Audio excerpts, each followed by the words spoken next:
What is good, everybody? Welcome into the Classic Polasek podcast. It is the divisional round of the NFL playoffs. Yes, and for the first time in a very long time, in my heart, the Dallas Cowboys have won a playoff game. They have a chance. Not many people think they have a chance, but it's against the Rams. We'll get to that game a little later on in the show. If you guys are new around here, Facebook page, Classic Polasek Podcast. But if you go into your internet browser right now and you type in classicpolasek.com, you will see that will lead you straight to this Facebook page where you can enjoy all the earlier podcasts from the year. We're talking about, obviously, the playoffs right now. And, yes, somehow the Indianapolis Colts snuck through as well. They put it on Houston last week as they get the job done and they move on to play the Chiefs. We'll talk plenty about that one as well. And then some other great games this week. We'll get to all these Cowboys and Rams.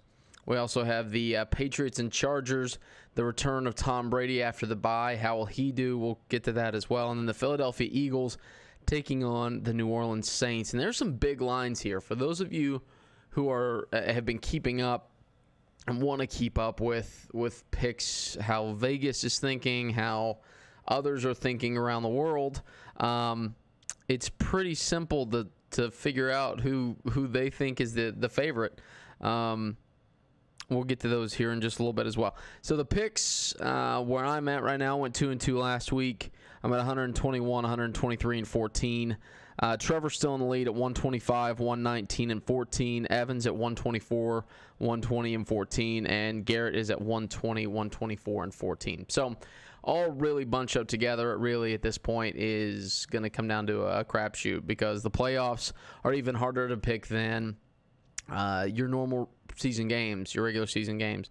So we're going to dive in. At the end of the program, this first segment, I should say, we're going to toss it over to Brian, a good friend of mine here in town, is a big believer in what I'm doing here with the podcast. He's a streamer as well over on Twitch. You can find him at 10th Ton Man, I believe. It's pretty good. It's a good name. But so we're gonna have some chat. We're gonna talk about the NFL as well. Really good conversation with him. So that's gonna be at the end of the program, at the end of the first segment here. It's about 25 minutes. So if you're used to this first 30-minute segment being about picks and things like that, then if you want to stick around for the extra 25, would really appreciate it. Let's you guys are kind of what's fueling this thing. If you want to drop a comment, drop a like. Subscribe. I would love for you guys to share this around. Now, full disclosure, I am just a dude. I was on TV for 3 years or so, been on the radio for a couple of years down in Texas as well. If you guys would share this around, it's just a guy that has done sports for a living for the past 3 years and just wants to have some fun and still talk about it and have a fun little audience. And so if you guys don't mind sharing this around, share it around with your friends. I also post this up on YouTube as well. If you can't tell, the sniffles are here.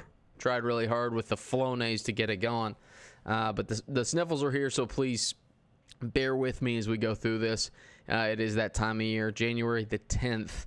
And yes, divisional round is here. The first game is going to kick us off on Saturday, and that would be the Indianapolis Colts and the Kansas City Chiefs. The Chiefs don't like the Colts is because they've never beaten the Colts in the playoffs. They're 0-4 all time. And some of the games have not been pretty. By not pretty, I mean not blowouts, but they have been ugly losses. Games they should have won a majority of the time. And I'll go through the history with you, but it hasn't been a clean rivalry, if you want to call it a rivalry game. Back in 1996, Jim Harbaugh and his Colts kind of trotted into Kansas City.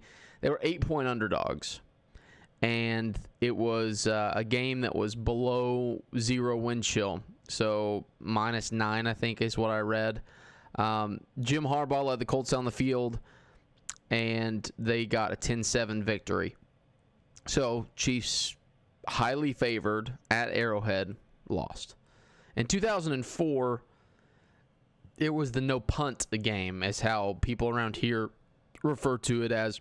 Chiefs were 3-point favorites with Peyton Manning coming to town. This is in the big-time Trent Green era in Kansas City, so he was a pretty big deal. Tony Gonzalez was here as well, and it was 38-31 was the final score. Peyton Manning threw for 304 yards and 3 touchdowns in that win at Arrowhead. Now, the first 2 of these are at Arrowhead, and a lot of people, we'll get to what Pat Mahomes said about this earlier in the week, but it's an interesting. I mean, you go back to the Peyton Manning and Trent Green era. Those were some pretty good teams, and the Chiefs 3-point favorites at home. Well, we'll see. We'll see. Obviously, that Colts team was pretty solid. In 2007, the Colts were 6.5-point favorites over the Chiefs. That one was at Indianapolis. Manning threw 3 interceptions in the win, but the Colts went on to win the Super Bowl that year. So that was a big-time year for the Colts. It wasn't one of those years that was a fluke, kind of like the Eagles last year. It was they were a bona fide good team, and they went ahead and went on to win the Super Bowl. So then the last time that they met, it was in 2014, and it was easy for me to say. It was in Indianapolis, and the Colts were 2.5-point underdogs. This was Alex Smith. Essentially had the game of his life. They were up 38-10 in the third quarter, and something crazy happened. The Colts came on the comeback. Andrew Luck, it was his first playoff game, and they were trailing pretty big. He would eventually, now, and I'll get to this also here in a second, but I think the Chiefs are the only team in playoff history. I'm not 100% sure about the regular season, but I'm sure I can say this in 100% confidence that in the playoffs, they're the only team to have ever had a quarterback of the opposite team recover a fumble, score a touchdown on the same play, and also Marcus Mariota last year at Arrowhead threw a ball, got batted back to him, he caught it, and then scored the touchdown. I'm pretty sure I can say in confidence that the Chiefs are the only team in playoff history to have that happen to them, both a fumble and essentially catching your own pass for a touchdown from a quarterback. So in 2014, Andrew Luck handed off the ball at the 2-yard line. The ball got popped out. Chiefs player hit the ball right with his helmet. Ball comes out straight to Andrew Luck. He catches it, and like it's a dive play, goes over and Michael Jordan's into the end zone. You can look it up. For people who are NFL fans, it's a great play.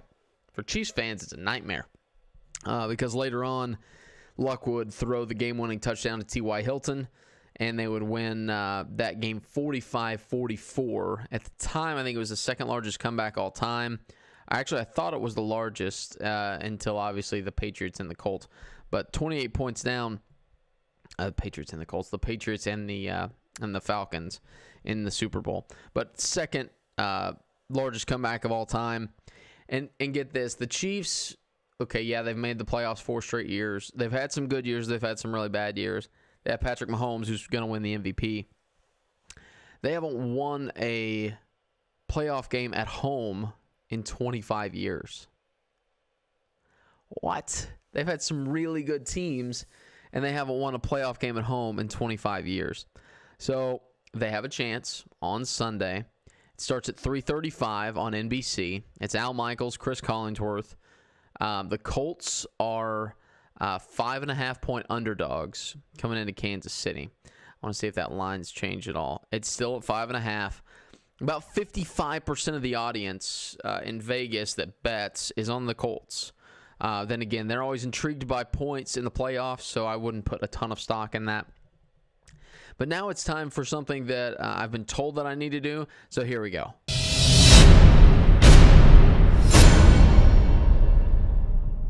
That's right, the recipe for success for both squads. I'm not just going to do one squad. I'm not going to show favoritism one way or the other, and I'll do this for each of the games coming up. But the recipe for success for the Colts. We'll start with the Colts. They must hold the Chiefs under 30 points to win the ball game. And it's not that I don't think the Colts can win a shootout, but for them, I would rather them not get into one of the shootouts with the highest scoring team from the regular season. So for the Colts to win, they have to hold the Chiefs under 30, have to keep that high-powered offense led by the MVP Patrick Mahomes in check, because if they can do that, they have a good chance going into Arrowhead. Now, it's also predicted that there's going to be some snow early in the day on Saturday. They suspect it will not be falling when the game is going. So, the second point for the Colts, ball security. The Chiefs led the league in forced fumbles in the regular season with 25 forced fumbles. They recovered 12 of those, which is not bad. Half-ish, roughly half. But the Chiefs like to strip the football. A typical bad defense. No offense to the Chiefs. They're not a good defense. Besides rushing the passer, and we'll get to that. You're going to strip the ball. And so typically your tackling's not going to be great. But if you can strip the ball, okay, that might provide you an extra possession for your offense. So the Chiefs led the league in forced fumbles with 25 this year. With the slippery possible conditions at Arrowhead coming up on Saturday, I would not be shocked if they went ahead and got a fumble or two. Andrew Luck is really good, and they have a great offensive line, so it'll be difficult. But if the Chiefs can get to him, force fumbles, you have to have ball security if you are the Colts. Now, my recipe for success for the Chiefs: break down the wall. Andrew Luck's been standing behind a beautiful line all year. They only gave up 18 sacks total. I'm sure you've heard that stat a billion times. Sorry, Texans fans. Patrick Mahomes, the Chiefs co-led the league in sacks with 52. The other team was the Steelers, by the way. They must make Andrew Luck uncomfortable early, and if they don't, the game's going to get pretty difficult. We watched Andrew Luck take control of that Texans defense from the beginning. To be honest with you, I watched all the football games last week. I think Andrew Luck was the only guy that said, okay, our offense is in really good shape. I feel like the other offenses that I watched, even all the way on the NFC side, they didn't look comfortable. Obviously, we'll talk more about those here in a little bit, but they didn't look comfortable. They didn't score in their first couple of possessions. So for me, the Colts were the most comfortable. The Chiefs have to break down the wall that is a big, beautiful wall. It is the Colts' offensive line. Can you get through them and the All-Pro Quentin Nelson, the rookie, to make him uncomfortable? And that is going to be a huge key for the Kansas City Chiefs. Number 2. Now, this is weird because people would typically say, Jonathan, use the home field advantage. You have to use the home field advantage. I've been up here all week, and I believe that Arrowhead is faithful. Do not get me wrong. However, there is a shred of doubt against the Colts, always. I read you the history. The history does not go in their favor. Because Patrick Mahomes said earlier in the week that he does not care about the past performances. However, you can feel, and I was told this from somebody, it was a great point, if the people in the stadium start to get nervous, just at all, say the Colts go down, they score their first possession, they lose the toss, the Chiefs defer, they go down and score, the Colts do, then all of a sudden the crowd, it's a little tense, right? It's a little tense.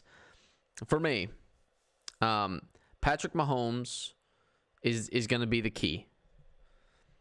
If he said earlier in the week that it doesn't matter, which a majority, I heard a good friend of mine, Mick Schaefer, he works at 41 Action News here in town. He said the times that the Chiefs lost to the Colts, he was 3 years old, 3rd grade, 5th grade, and in high school. So that's a great point. The fact that he had nothing to do with these games against the Colts, he has to put the crowd out of his mind, which they should be pretty quiet on offense. But if people start to freak out, it could be difficult for him. But I think that the Chiefs go as he goes, and he'll have a stellar performance. So my pick, where am I going with the pick? The Chiefs minus 5.5. The Chiefs bust down the door. Going to write these down here. Chiefs minus 5.5. They get a 31-25 victory at home. It's not without a little drama. It's not without a little... but Patrick Mahomes is the MVP. And if he's going to continue his career, which he will, clearly, but he's going to have to show that he can win big football games. This is his first year starting. He has to win big football games to continue to have his job later on. So that's my pick. I got Kansas City 31-25 over the Colts. So the nightcap on Saturday, and so this is going to be kind of front heavy because the second couple games I'm not as invested in, but you can see them on the screen. We got the Chiefs and the Colts, and then that night we have the Rams and the Cowboys. It's going to be 7:15 on Fox if you're in the Central Time Zone. Announcers, Joe Buck and Troy Aikman, of course. Imagine that. Last week, the Cowboys got the win 24-22 in a 1.5-point spread. So won that one if you're the Cowboys. It actually ended up at 2.5. So I don't know what people saw. It ended up at 2.5. They were heavy Cowboys for a little while. But I got it at 1.5. And so we won that game on that. And the Rams obviously had a bye. So the playoff history, the series is tied at 4. A lot of old school games. 1973 in the divisional round. Drew Pearson caught 2 touchdowns from Roger Staubach in a 27-16 victory. 1976, it was the NFC Championship game. Cowboys over Rams 37-7. Staubach showed his dominance, 246 yards, 4 touchdowns. 3 of those were to Preston Pearson. The next season, divisional round, Rams won 14-12. Lawrence McCutcheon caught the winning touchdown in that one, or with the winning touchdown in that one. 1979 divisional round, Rams won 21-19. Billy Waddy caught the game winner from Vince Ferragamo. In the wild card, 1980, Cowboys won 34-13. 1983, the wild card, Rams won 24-17 behind Eric Dickerson. In 1986, Eric Dickerson did it again, this time 20-0. Dickerson, 248 yards in the win. So this year, where's it going to be at? Goff versus Prescott. Zeke versus Gurley. The matchup is super, super juicy. Like, this is the one that I'm like, okay, there's an opportunity for the Cowboys to win the game. 7-point favorites are the Rams. I think that's a ton of points. To give a better defense, even though it's on the road, a better defense gets 7 points. Sometimes, and I'm not trying to bash on Rams fans here, sometimes Sean McVay can get too cute for his own good, the head coach. I go back, think of it earlier in the year. It was a time in the game where he should have just run the ball against the Chiefs. It was 54-51. They ended up winning the game in L.A. The game should have been in Mexico. But there was a play late in the game. The Rams should have run the clock out and give the Chiefs no time because they were the Chiefs. And there was 105 points in that game. Instead, he went for a pass that was incomplete. And so in my mind, whoever leads in rushing will win the game. So now it's time for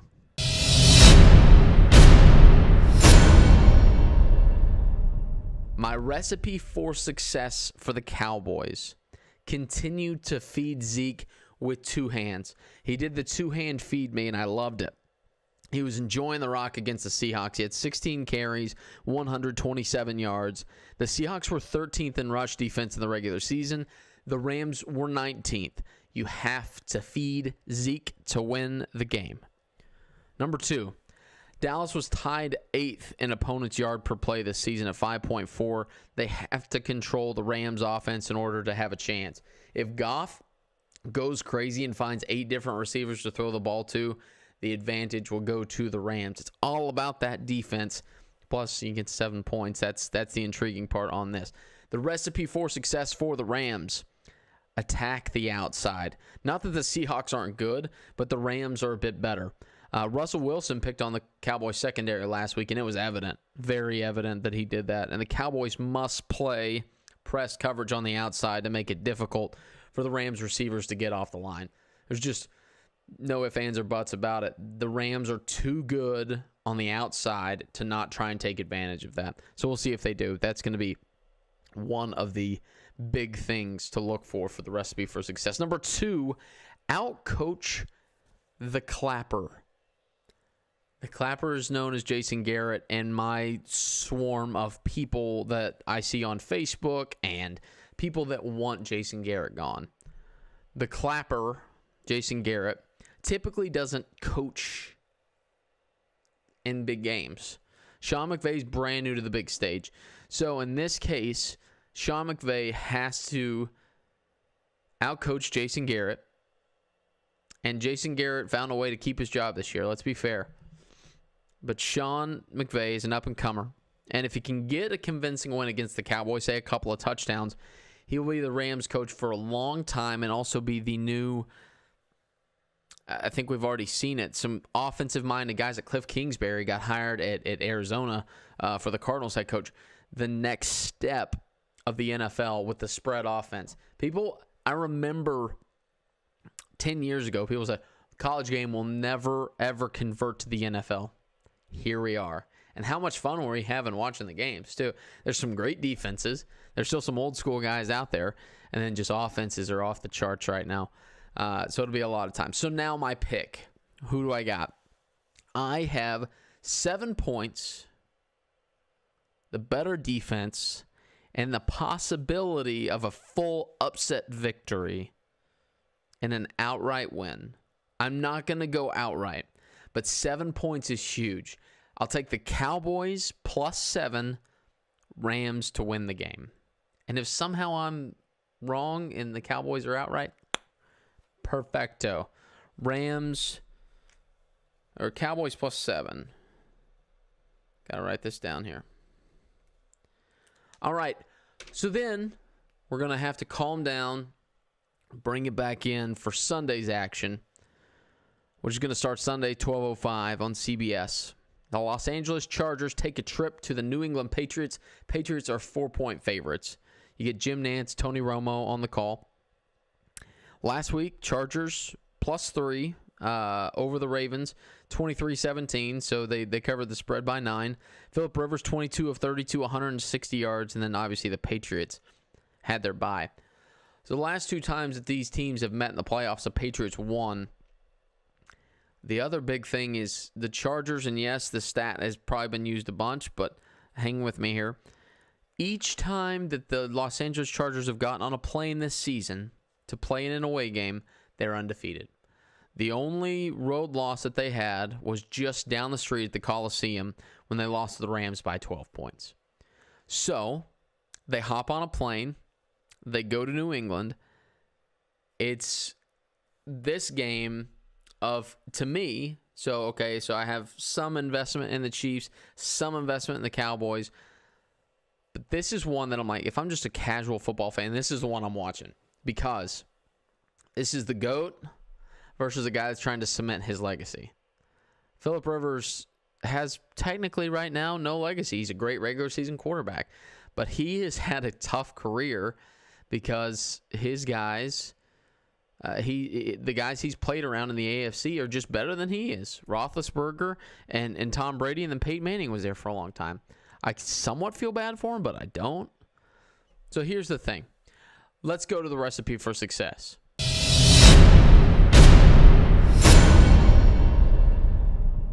Number 1, for the Patriots, they must get off to a good start. Now, here's why. Last week, we saw some snoozers in the game. I mentioned that earlier. A lot of teams did not take advantage of their first possession. If the Patriots and 41-year-old Tom Brady have rust, they might not be able to spot the Chargers 14 points. You have to have a great start at home, and I believe they do that. Number 2, frustrate Phillip. Phillip Rivers is a great QB, don't get me wrong. However, he can get like a golfer with the shanks. You ever seen one of those guys where it's just like they're twitchy over the ball? If it doesn't go his way. If any team knows how to bend the rules, it's the New England Patriots. Yeah, you guys, you're welcome for that one. They need to be in the head of Phillip Rivers right away. There's no way that they can get through this game unless Phillip Rivers is crying to the referees. So those are the recipe for success for the Patriots. Now, how about the Chargers? You got to keep away from Brady. Tom Brady must be, or is considered by many, the GOAT. So to win the ball game, the Chargers need to control the clock. Both of these teams were top 10 in time of possession this year in the regular season.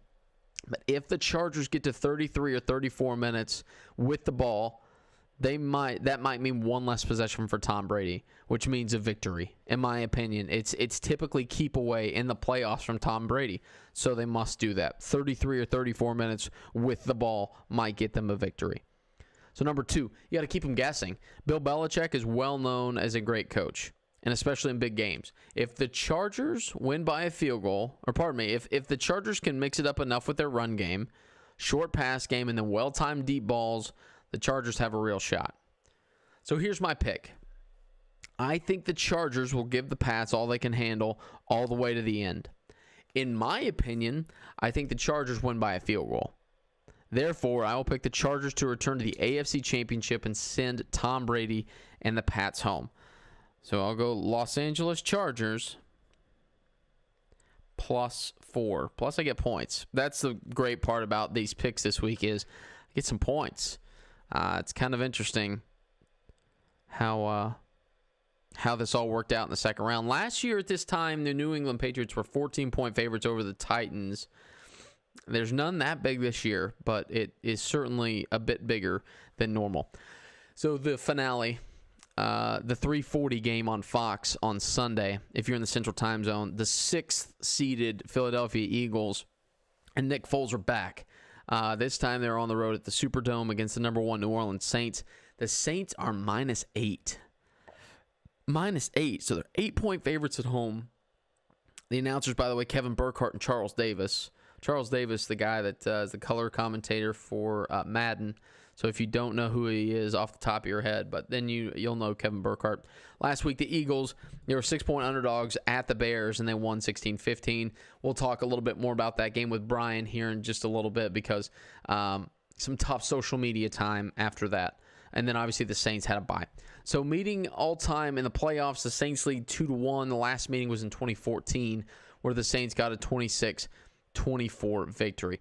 Now, the big question for me, is this Drew Brees' last chance? I don't think it's crazy to think that this might be Drew Brees' last chance to go to the big game. He has one Super Bowl, and that's it. With how the NFC is getting better, I can imagine it would be difficult to get back if he doesn't go this year. Now, he had a bad beat last year with the Vikings and the Minneapolis Miracle and him not having another deep run. But I think it would be difficult if he doesn't get the job done this year to go back in the NFC. I just think there are too many good teams. The Rams are super young, and they're deep. They're really, really deep. For the Bears, they're not going to go away. Mitchell Trubisky, Cowboys, their defense is good. Dak Prescott and Zeke aren't going to go anywhere. So it could be difficult for these same teams, and then obviously you have some teams that are going to rebuild through the draft. It could be difficult. So now it's time for the recipe for success.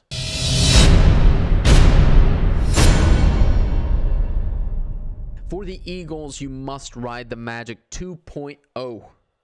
How in the world, you guys can answer me this, how in the world is Nick Foles starting in the playoffs again? The Super Bowl MVP from last season once again has a tall task going to New Orleans. He has to be great again. So Nick Foles, he sits on the sideline all regular season, and then Carson Wentz obviously gets hurt. It's Nick Foles' time. Comes in and he leads his team to a playoff victory.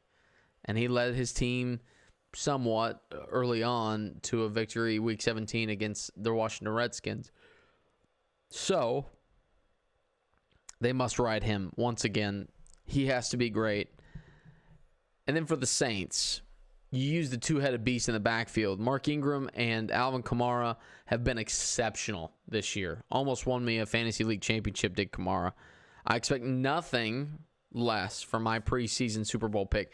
The Saints were my preseason Super Bowl pick. I'm going to have a tough time if it's going to be Cowboys and Saints in the NFC Championship game, but I'll probably still end up picking the Saints because they were my preseason pick to go to the Super Bowl and win the Super Bowl.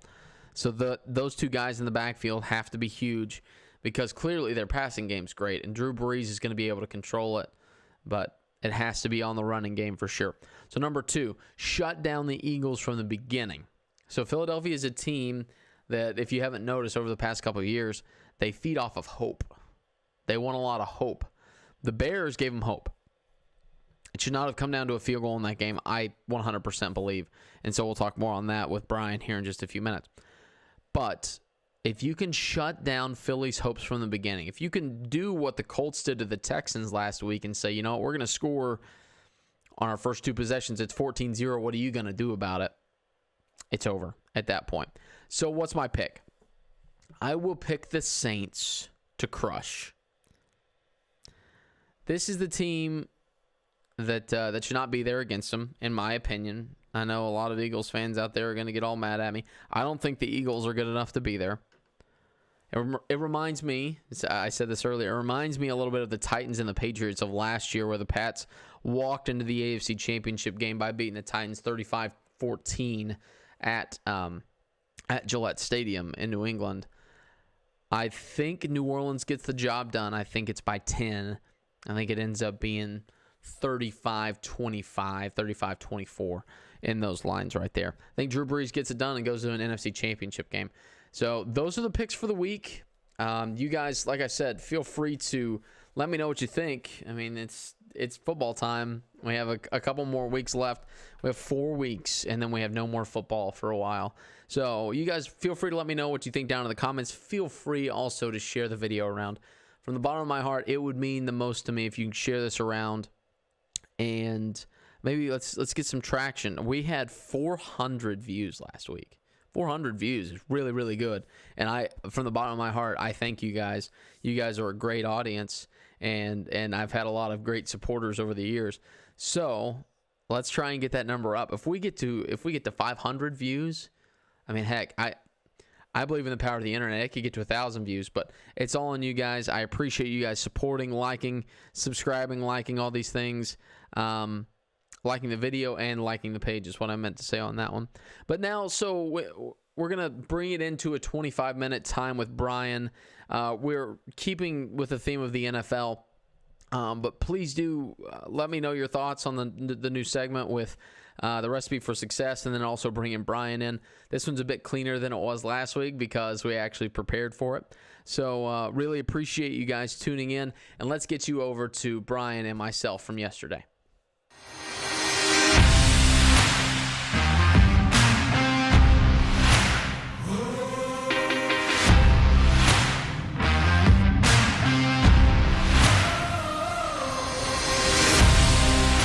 All right, guys, welcome into part 2 of the Classic Polasek podcast. Myself, Jonathan Polasek, and I got my boy Brian Barnett over there. He's new-ish to sports, new-ish. Doesn't proclaim to be a gigantic sports fan. So the good thing about this is both of us get something out of this because it's content, and you get to learn something.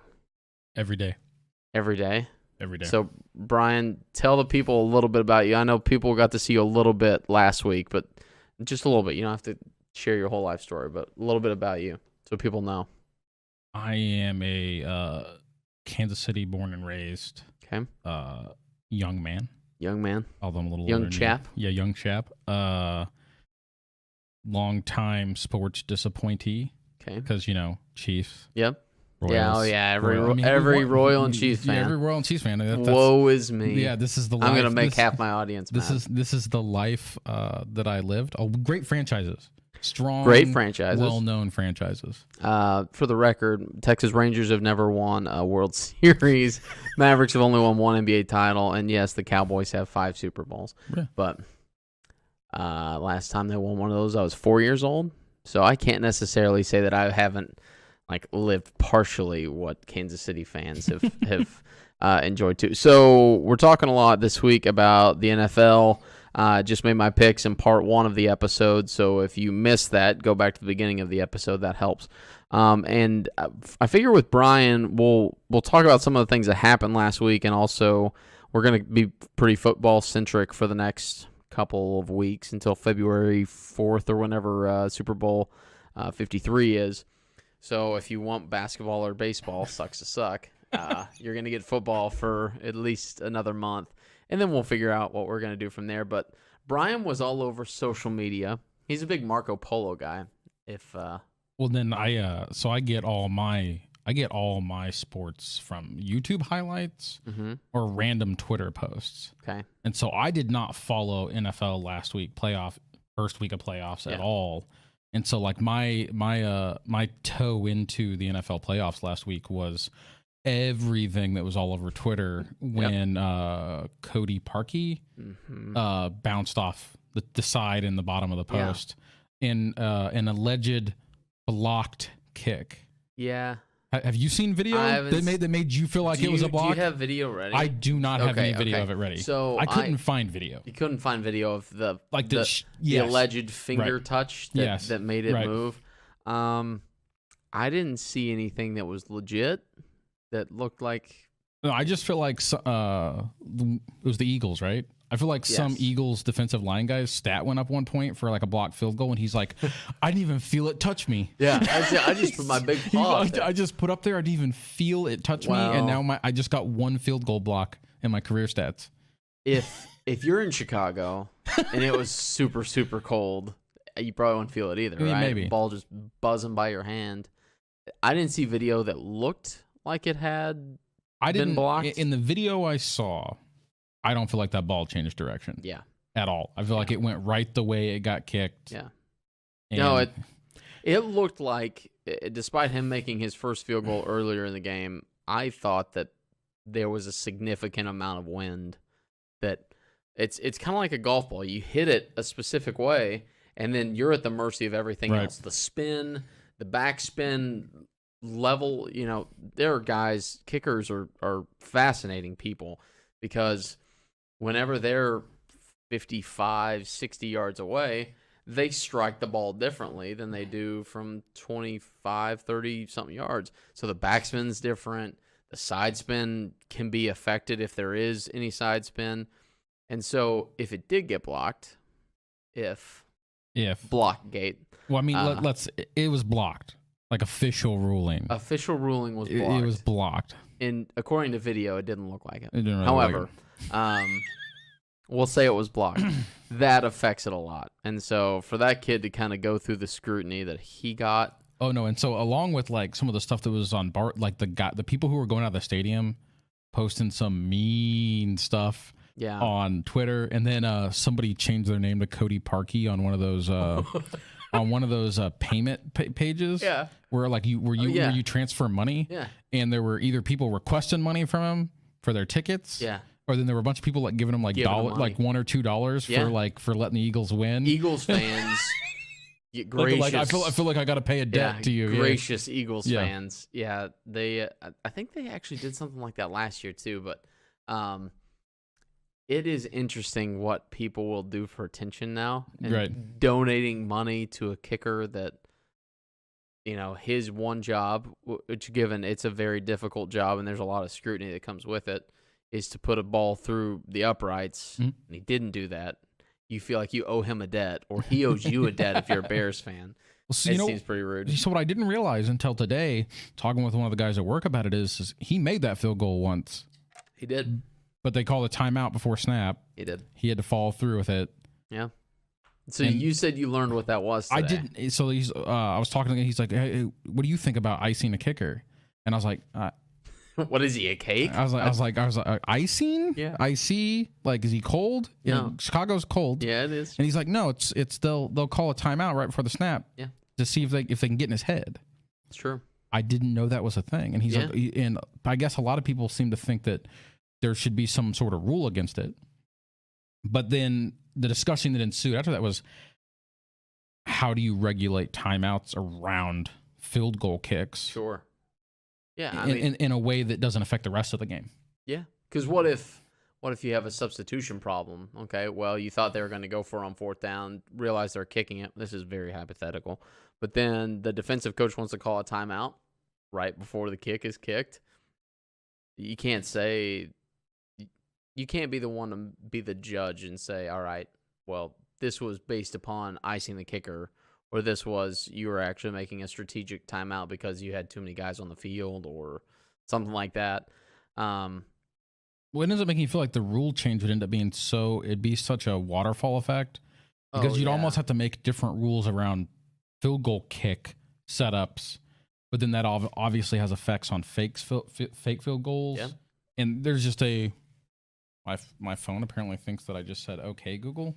Oh, thank you, AI. Creepy. And so, rules being what they are in so many sports, trying to make something as simple as an adjustment to how timeouts work around field goals, you realize that timeout and game clock and so many rules around field goal attempts aren't actually any different than any other play. Yeah. And so you can't really just make an affecting rule against that because the rule books are just super complex. Well, okay, so think about it this way. So, love my mother-in-law. She's fantastic.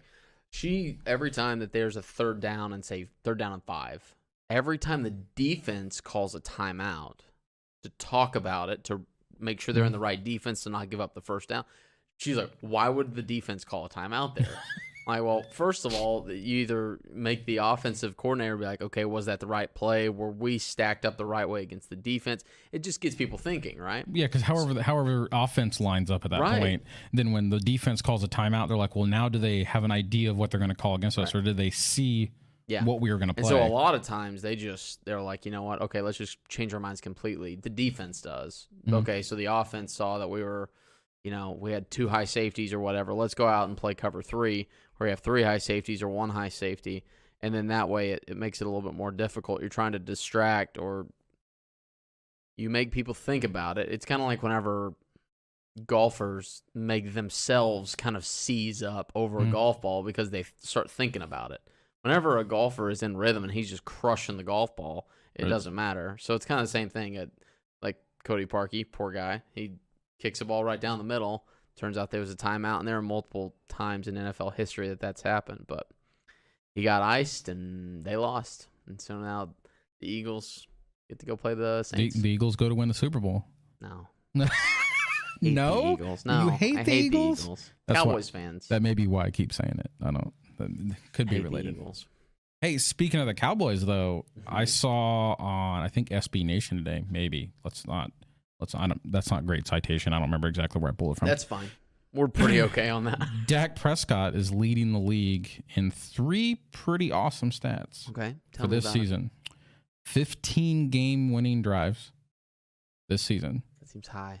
That was what I thought, but they had an article right up behind it that I guess it's been pretty common. They've been behind they've been behind this season in games. But we didn't win 15 games.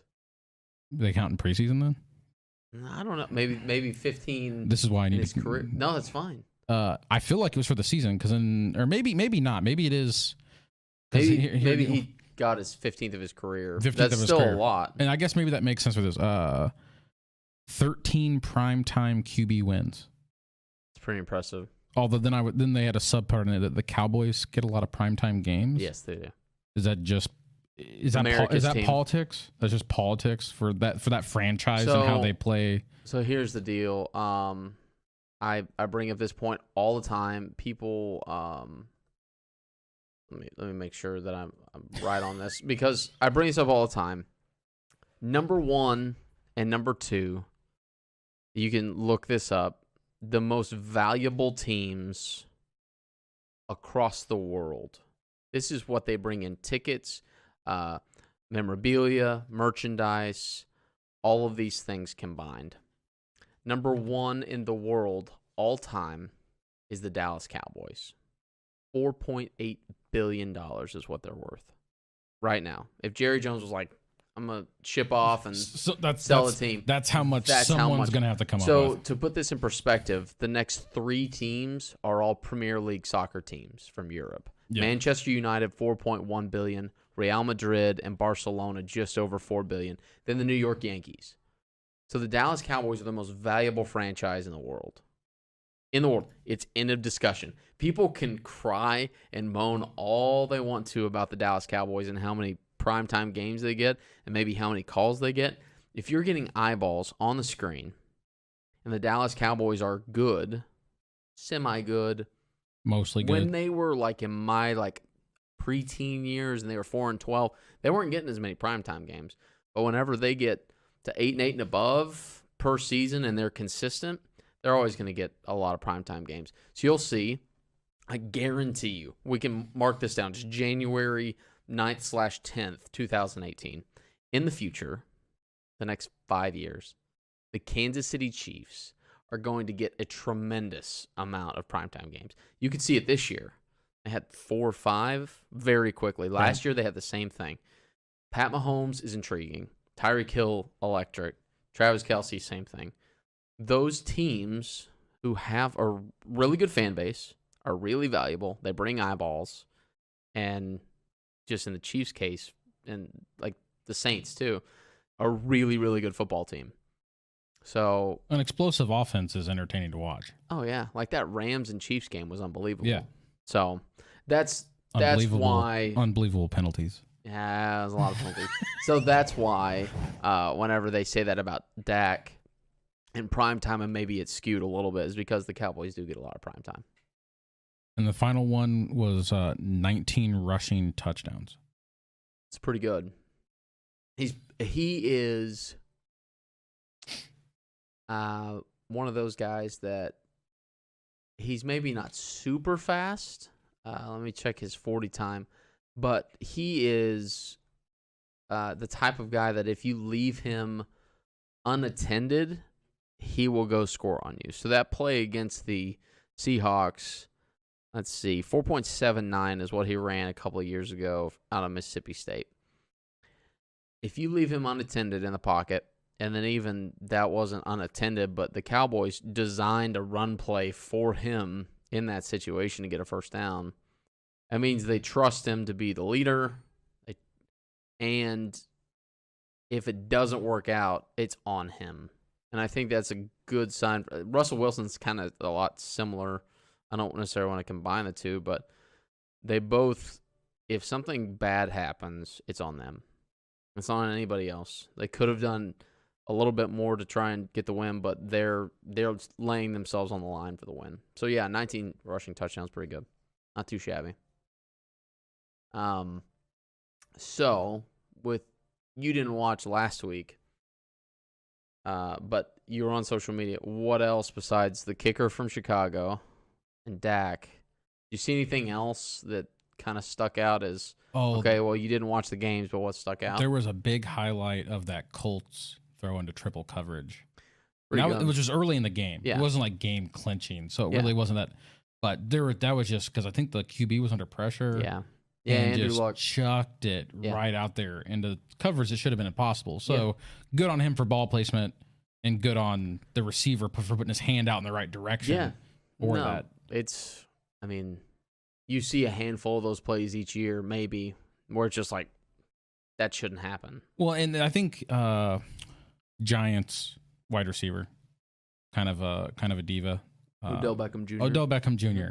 You know, that's the kind of plays that if you can do a couple of those a year as a QB and wide receiver combo that make people's careers, though. Oh yeah, those are iconic. Yeah, those are the front of the package. Yeah, those are photo finish things, and you see something like that, you're like, that's kind of what I like to watch sports for. Mm-hmm. Is crazy impressive. The moments that you're like that should not happen, but it happened. And that's where that's my YouTube highlight reels of. You know, at the end of regular season, I think several people already posted them. They were doing like best regular season plays and stuff like that. And then that's what I eat up because I have a hard time sitting there for 2 hours watching something grind on with my limited interest. Yeah. There were some great plays this year. A lot of really good hurdles by running backs over defenders, catches that you're just like, okay, that's redonkulous. But yeah, I mean, the end of the year is great. We can, over time on the Facebook page and stuff, post some of those from YouTube, or we can even watch some. Like whenever we're just like craving football at some point, we'll just be like, hey, we're gonna bust some of these out. I didn't, in this last week, were there upsets? I didn't really know where everybody placed last week to know what was important. The biggest one was the Eagles over the Bears. The Eagles were the 6th seed in the NFC. Bears were the 3, and considered by many to have the best defense in the league, which they didn't play bad. They just some things down the stretch didn't go their way. And then the Colts beat the Texans on the AFC side. That was a 6 over a 3.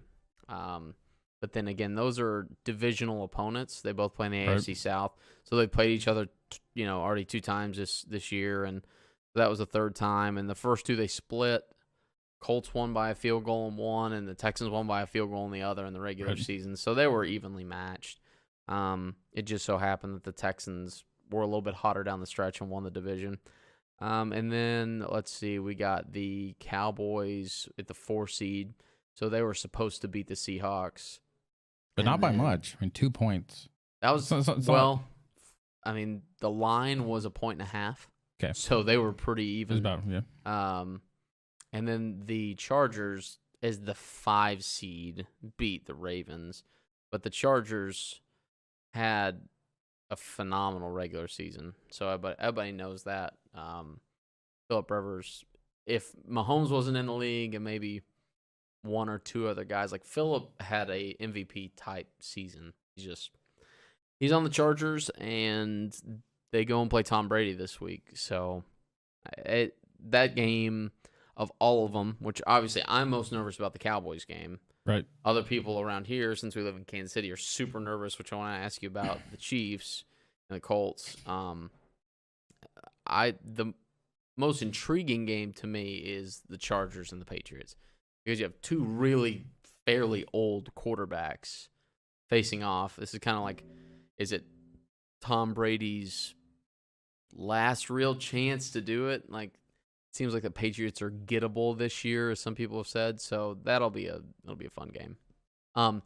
So for you, I know you were maybe not as invested in Chiefs stuff as some others, but you're around people that are. Hey, and I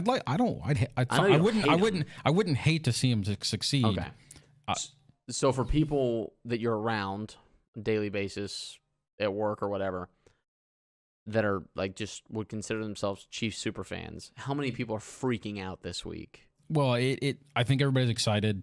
Yeah, of course. And everybody's on what I would call the bandwagon. They're on the Pat bandwagon. And it's like, this is the year we're doing it. We're doing it this year. This is it. The first year of Patrick Mahomes. With our defense being what it has been this year, but everybody's on it because, like, with Patrick Mahomes, how could we not? I'm like, well, he's not everything. He didn't even play the other side of the ball. Yeah, imagine putting him out in free safety. Like, hey, go ahead, somebody, Pat. Yeah, being a longtime Kansas City person, yeah. I'm and being pessimistic about it as I am. I'm a skeptic. Yeah, going into this next week. Well, like I'd love to see him win, but I'm prepared to have him let me down. I think that's kind of like every person I've talked to. They're deathly afraid, and they're like, if we lose, same old Chiefs. But it's like, but they would be heartbroken. Like they say, same old Chiefs. Right. They would cry until next September. Like the Royals are, nah.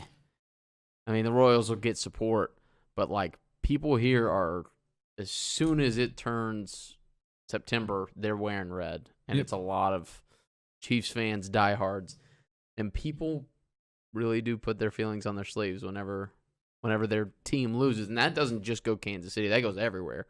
Right. But I've only lived here a couple months, 5-6 months, and it seems like everybody extensively puts their hopes on the Kansas City Chiefs. Yeah, I think, for many years, a lot of the press has said they have a great franchise and a great fan base. Mm-hmm. They do. And I would support that. I'd support it more than I would the Royals, because when the Rams were in St. Louis, I guess my metric for this is the amount of Cardinals fans over here. Yeah, is pretty significant. Oh yeah, the amount of Rams fans on this side of the state, and even they won a Super Bowl in the early 2000s, and people weren't jumping ship. They're still Chiefs fans after that. Yeah, really, it's an interesting way of looking at it. Yeah, really, a lot of people over here at work. We have some Denver fans. And we have some Raiders fans. Yeah. And so they're the Raiders fans, they got a great team going on this year. So, what are they doing now? Telling us we're going to fail. Like all the Denver guys, all the Oakland people, soon to be Vegas people are like, you guys are going to fail. You guys always fail. And I'm more like, we probably are. Yeah. probably looking to Here's the reality. There's a couple of different types of fans. There are the diehards. And then there are the ones that are casual. And then there are the ones that are between the two up here, but then they make sure to let the other fan bases know that they're not as good as they are. Right. So even though the Raiders are trash this year, and even though the Broncos didn't make the playoffs, those two fan bases are like chirp, chirp, chirp, chirp, chirp, chirp, chirp. Chargers, you're going to lose. You can't beat Tom Brady. And Chiefs, you can't get over the Colts hump. Right. They're always there, and that goes for every division and every sport. But it's just like I'm hoping for good games. I just want them to be good. And in the first part of the podcast, you'll hear my picks. So go back to that part whenever you want to hear those. But I think the Chiefs are the better team. But somehow the stadium is going to be full of anxiety. Like, people are just going to be like internally freaking out. And if something happens, like the Colts get an early touchdown like they did at Houston, fans are going to be, oh no. Are we doing it again? It's happening. Again. Like, how in the world? Patrick Mahomes, Superman, no. And it goes for everybody. Like, if Drew Brees somehow loses to the Eagles, Saints fans are going to be jumping into the Gulf of Mexico. I'm just saying, for a swim, not to do anything else.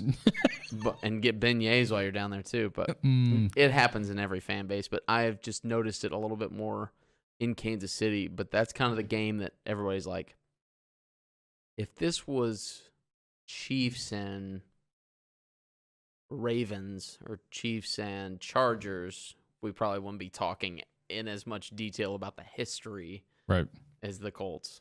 So yeah, that game will be on Saturday. Can't wait for that. And the Chiefs are 5.5 point favorites. 5.5. 5.5 just, it seems like, okay, Vegas wants to give us a touchdown, but they're not going to give you the whole touchdown. They're not going to give you the full touchdown. Well, especially not after that Colts week last week. Yeah. And you're like, Vegas has got to sit back and be like, maybe this isn't the lock that we thought it was when their offense explodes like that. Well, it'll be a lot of fun. Brian, thank you for being a part of hopefully what's going to be a growing brand.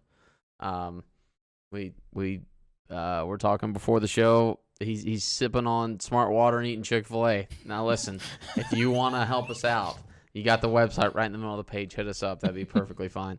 But no, appreciate you being here. Thanks for having me on. And we will have a lot more Brian in the future. So do not be afraid if you just see Brian pop up. It's Wild Brian appeared. He will be around for a while, as long as you guys continue to support the podcast. So games coming up this weekend, and let's send it back over to myself. All right, guys. Hopefully you guys enjoyed some chatting time with me and Brian. Please do feel free to leave your thoughts down below. And yes, we will see you next week as we begin to talk the AFC Championship and the NFC Championship right here on the Classic Plastic Podcast. We'll see you.